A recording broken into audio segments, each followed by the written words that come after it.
জনগণের দোরগোড়ায় এমপি, অভাব অভিযোগ শুনতে নিমতলায় আধুনিক কার্যালয় স্থাপন। মুন্সিগঞ্জ এক, সিরাজদি খান শ্রীনগর আসনের সাধারণ মানুষের সুখ দুঃখ ও অভিযোগ সরাসরি শুনতে এক ব্যতিক্রমী ও প্রশংসনীয় উদ্যোগ নিয়েছেন স্থানীয় সংসদ সদস্য শেখ মোহাম্মদ আবদুল্লাহ। সাধারণ মানুষের দীর্ঘদিনের ভোগান্তি লাঘবে তিনি সিরাজদি খান উপজেলার নিমতলা রেল স্টেশনের পূর্ব পাশে একটি আধুনিক অফিস স্থাপন করেছেন।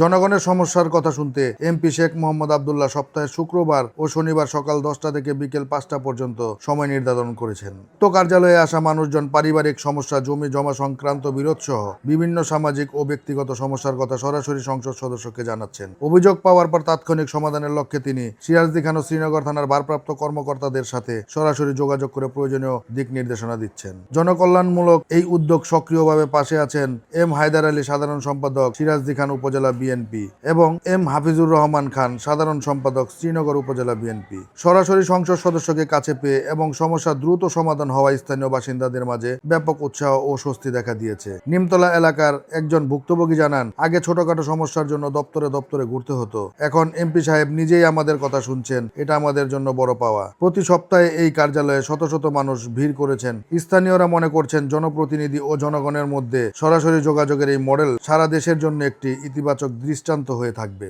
মোহাম্মদ আবু সাদিদ বিপ্লব, প্রকাশ বাংলা টিভি, সিরাজদি খান, মুন্সিগঞ্জ।